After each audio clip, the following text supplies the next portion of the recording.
I'm going to be working with 24 gauge sterling silver sheet for this leaf.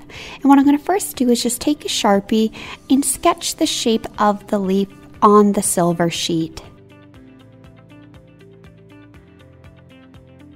Now I'm going to saw it out, but first I'm just going to lubricate my saw blade before I begin.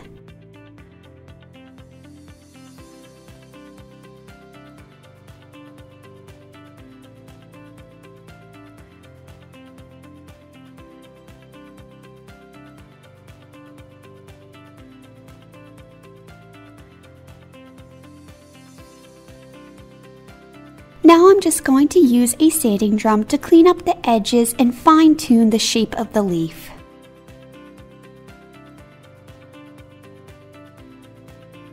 Now that I have the desired shape, we're going to get ready to add some details. So what I'm first going to do is just sketch where I'm going to be stamping the leaf and where I'm going to be soldering down the vein of the leaf.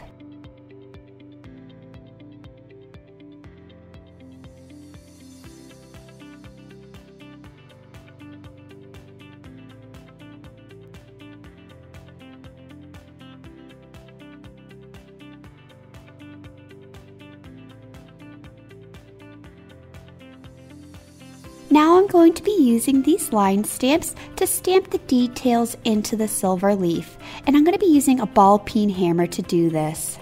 Now remember, you want to stamp on a hard, sturdy surface, so I just like to use a steel bench block to do all of my stamping work on.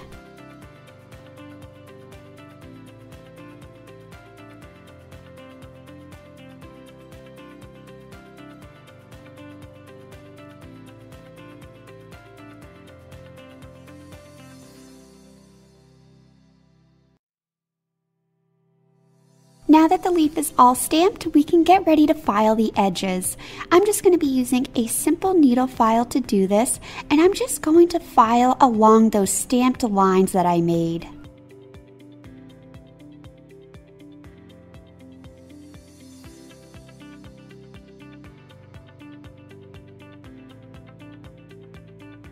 Now using a white silicone polishing wheel, I'm just going to go along and clean up those edges and smooth out the edges of my silver leaf.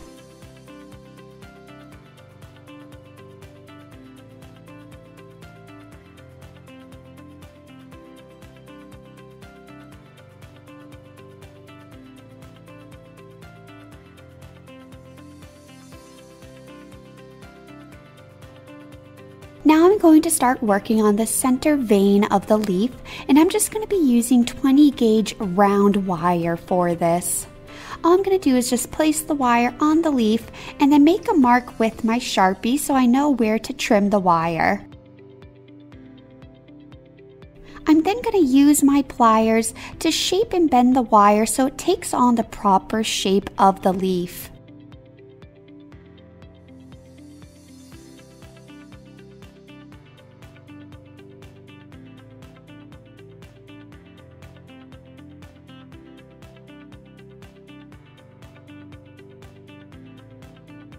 Now that I have the proper shape of the center vein of the leaf, I can get ready to solder it down.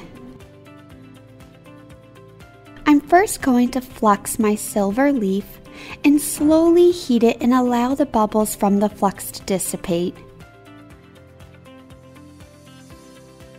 I'm then going to be using easy solder to solder the center vein to the silver leaf.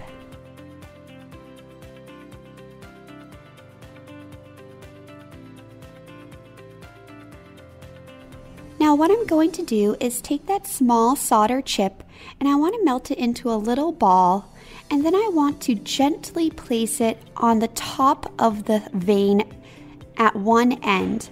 Now it's important to do it this way because the solder will then flow along the vein and underneath the vein, and it won't flow into your stamped lines. As you can see, I have a nice clean flow and none of that solder has flowed into any of my stamped lines.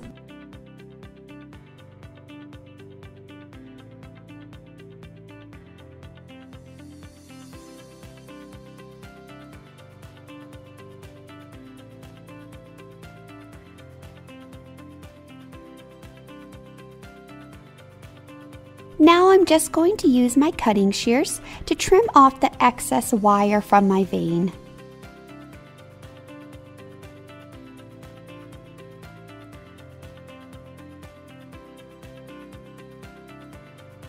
Now I'm going to begin polishing and just remove any marks in the silver. I'll be using a yellow 3M radial disc to do this.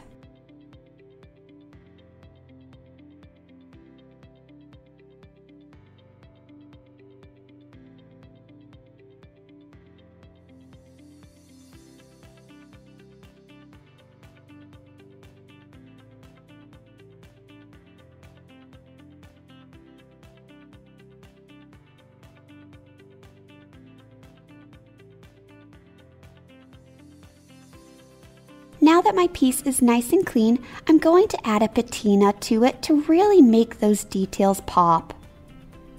Now this stuff is very powerful and toxic, so it's important to wear a face mask and gloves when working with it.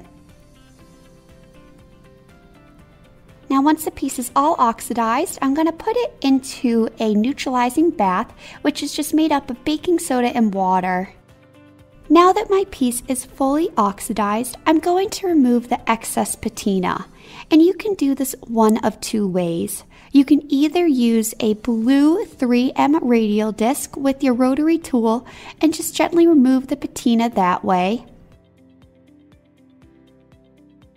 Or you can just simply use a foam polishing cloth and just gently rub and scrub away any of the excess patina that you don't want on the leaf.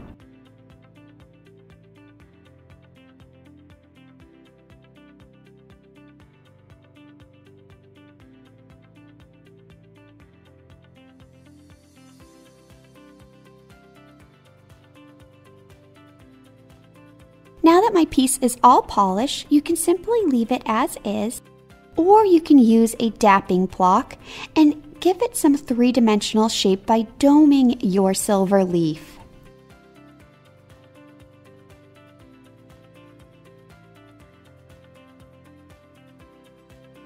As you can see, you now have a three-dimensional leaf that you can work with. Now using all of these sterling silver leaves I've made, including the one from this video, I'm going to be making a statement turquoise pendant. This will be for my next YouTube video, so stay tuned. And as always, if you guys can like and subscribe and share, that would be amazing. Thanks guys!